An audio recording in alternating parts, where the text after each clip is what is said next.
Standard 8 subject Hindi lesson number 6 Bharat.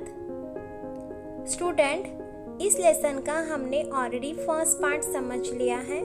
अब इस video में हम इसका सेकेंड पार्ट समझेंगे। ओके।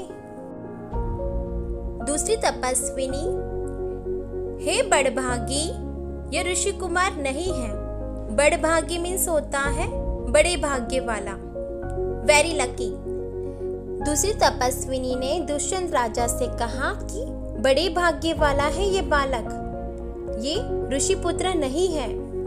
दुष्यंत, सत्य है, उसके काम ही ऐसे साहस के हैं, ये ऋषि कुमार नहीं जान पड़ता। परंतु मैंने तपोवन में वास देख इसे ऋषि पुत्र जाना था। दुष्यंत राजा ने दूसरी तपस्विनी से कहा कि सच है, उसके बहादुरी जैसे काम है, इससे तो ये ऋषि पुत्र लगता ही नहीं। मैंने उसे वन में निवास करते देखा, इसीलिए ऋषि पुत्र समझ लिया। बच्चे की हथेली को अपने हाथ में लेकर स्वयं से, आहा, जब इसका हाथ छूने से मुझे इतना सुख हुआ है, तो जिस बड़भागी का यह बेटा है उसे कितना हर्ष होता होगा। बालक की हथेली को अपने हाथ में लेकर अपने आप से कहते हैं, अरे, इसका हाथ छूने से मुझे बहुत आनंद हुआ है। जिस भाग्यशाली का ये बेटा होगा उसे तो कितना आनंद होता होगा। दूसरी तपस्विनी दोनों की ओर देखकर, बड़े अचंभे की बात है।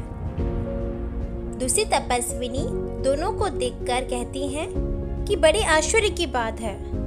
दुष्यंत, तुम्हें क्यों अचंभा हुआ? दुष्यंत राजा ने कहा, आपको क्यों आश्चर्य हुआ? दूसरी तपस्विनी, इसीलिए हुआ कि इस बालक की और तुम्हारी सूरत बहुत मिलती है, और तुम्हें जाने बिना भी इसने तुम्हारी बात मान ली। दूसरी तपस्विनी ने जवाब दिया कि इसलिए कि आपका और बालक का चेहरा बहुत ज्यादा मिलता है, और बालक आपको जानता तक नहीं, फिर भी आपकी बात मान ली। दुष्यंत बच्चे को गोद में उठाकर, हे तपस्विनी, जो यह ऋषि कुमार नहीं है तो किस वंश का है? दुष्यंत राजा ने बच्चे को अपनी गोद में उठा लिया और तपस्विनी से पूछा कि यह ऋषि पुत्र नहीं है तो किस वंश का है? दूसरी तपस्विनी, यह पुरुवंशी है। दूसरी तपस्विनी ने कहा, यह पुरुवंशी है। दुष्यंत स्वयं से, इसीलिए इसकी सूरत मुझसे मिलती है।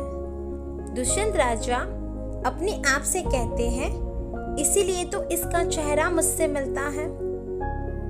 बच्चे को गोद से उतारकर, पुरुवंशियों में यह रीति तो निश्चित है कि युवा अवस्था में वे महलों में रहकर पृथ्वी की रक्षा और पालन करते हैं, और वृद्धावस्था आने पर वन में जितेंद्रिय तपस्वियों के आश्रम में वृक्षों के नीचे कुटी बनाकर रहते हैं। दुष्यंत राजा बच्चे को अपनी गोद से उतारकर कहते हैं, पुरुवंशियों में यह रीति तो निश्चित है कि युवावस्था में राजमहलों में रहकर धरती की रक्षा और पालन करते हैं, और वृद्धावस्था आने पर वन में अपनी इंद्रियों को जीतने वाले तपस्वी मुनियों के आश्रम में वृक्ष के नीचे अपनी कुटी बनाकर रहते हैं। देवता जैसी शक्ति वाला यह निडर और असाधारण बालक मनुष्य का पुत्र भला किस प्रकार होगा? भगवान जैसी शक्ति वाला यह निडर और असाधारण बालक किसी मनुष्य का पुत्र कैसे हो सकता है? दूसरी तपस्विनी, हे परदेसी, तेरा यह संदेह तब मिट जाएगा जब तू जान लेगा कि इस बालक की माँ मेनका नामक एक अप्सरा की बेटी है। उसी के प्रताप से इसका जन्म देव पितर के इस तपोवन में हुआ। दूसरी तपस्विनी ने दुष्यंत राजा से कहा कि हे परदेसी, आपकी शंका तब मिट जाएगी जब आपको पता चलेगा कि बालक की माँ मेनका नामक अप्सरा की बेटी है। उसकी कृपा से इस बालक का जन्म देव और पूर्वज की इस तपोवन में हुआ है। दुष्यंत मन में यह तो बड़े आनंद की बात सुनाई। इससे कुछ और आशा बढ़ी। इसकी माता किस राजश्री की पत्नी है? दुष्यंत राजा मन में यह तो बड़ी खुशी की बात सुनाई आपने। इसे जानकर मेरी थोड़ी उम्मीद और बढ़ी। इस बालक की माता किस राजघराने की पत्नी है? दूसरी तपस्विनी जिस राजा ने अपनी विवाहिता स्त्री को बिना अपराध छोड़ दिया है, उसका नाम मैं ना लूंगी। दूसरी तपस्विनी ने दुष्यंत राजा से कहा, जिस राजा ने अपनी पत्नी को बिना कोई अपराध के छोड़ दिया हो, उस राजा का नाम मैं नहीं लूंगी। दुष्यंत स्वयं से, यह कथा तो मुझ पर लगती है। भला अब इस बालक की माँ का नाम पूछूं। पहली तपस्विनी मिट्टी का मोर लेकर आई। दुष्यंत राजा अपने आप से, ये कथा मेरी ही लगती है।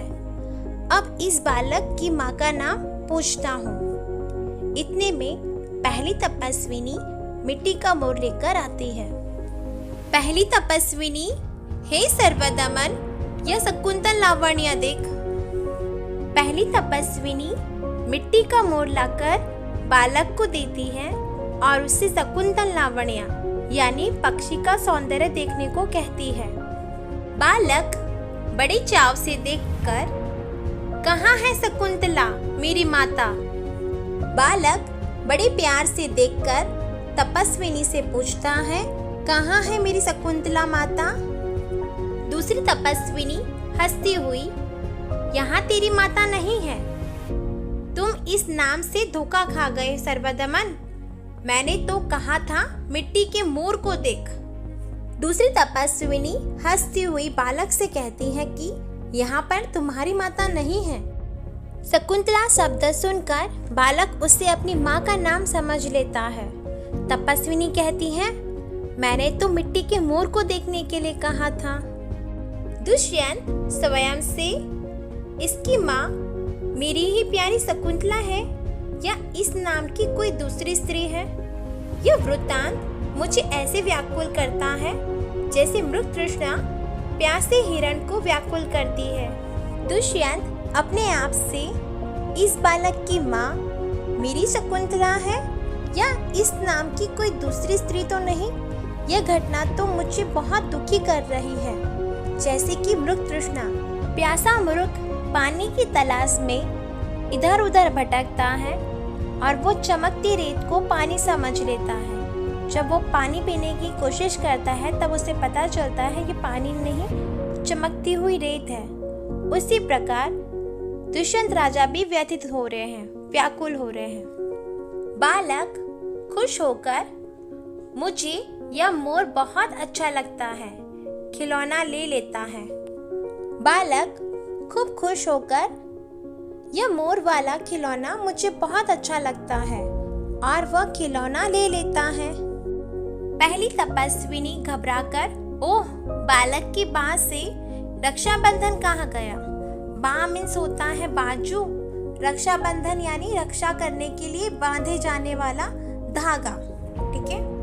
पहली तपस्विनी घबराकर, अरे बालक की बाजू से रक्षाबंधन कहाँ चला गया? दुष्यंत घबराओ मत, जब यह नहर से खेल रहा था तब इसके हाथ से गिर गया था, सो वह पड़ा है। मैं उठाकर तुम्हें दे देता हूँ। उठाने के लिए झुकता है। नाहर मीन्स होता है सी। ठीक है। दुष्यंत राजा घबराओ मत, जब वह नहर से खेल रहा था तब उसके हाथ से गिर गया था, तो वह पड़ा है, मैं उठाकर तुम्हें दे देता हूँ। और राजा दुष्यंत उसे उठाने के लिए झुकते हैं। पहली तपस्विनी, अरे अरे मत उठाओ, इसे मत छूना। पहली तपस्विनी, अरे इसे मत उठाओ, इसे मत छुओ। दूसरी तपस्विनी, ओह, इसने तो उठा ही लिया। दोनों एक दूसरे को आश्चर्य से देखती हैं। दूसरी तपस्विनी, अरे इन्होंने तो उठा ही लिया। दोनों एक दूसरे की तरफ आश्चर्य से देखती हैं। दुष्यंत, यह लो, परंतु यह कहो कि तुमने मुझे इसको उठाने से रोका क्यों था? दुष्यंत तपस्विनी को धागा उठाकर देते समय पूछते हैं कि आपने मुझे धागा उठाने से क्यों रोका था? दूसरी तपस्विनी, इस रक्षाबंधन का नाम अपराजित है। जिस समय इस बालक का नामकरण हुआ था, तब महात्मा मरीचि के पुत्र कश्यप ने यह धागा दिया था। इसका गुण है कि कभी यह धरती पर गिर पड़े तो इस बालक के माता पिता को छोड़कर इसे कोई दूसरा ना उठा सके। दूसरी तपस्विनी ने दुष्यंत राजा से कहा, इस रक्षाबंधन का नाम अपराजित है। इस बालक का जब नामकरण हुआ था, तब महात्मा मरीचि के पुत्र कश्यप ने यह धागा दिया था।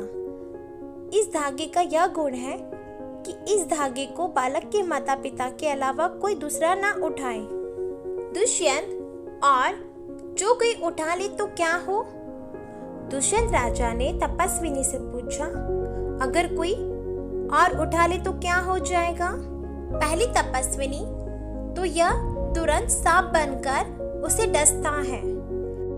पहली तपस्विनी ने दुष्यंत राजा से कहा, यह रक्षाबंधन सांप बनकर तुरंत उसे डस लेता है। दुष्यंत, तुमने कभी ऐसा होते देखा है? दुष्यंत राजा ने तपस्विनी से पूछा, तुमने कभी ऐसा होते हुए देखा है क्या? पहली तपस्विनी, अनेक बार। पहली तपस्विनी ने जवाब दिया, कई बार देखा है। दुष्यंत प्रसन्न होकर, तो अब मेरा मनोरथ पूरा हुआ। मैं क्यों ना आनंद मनाऊं?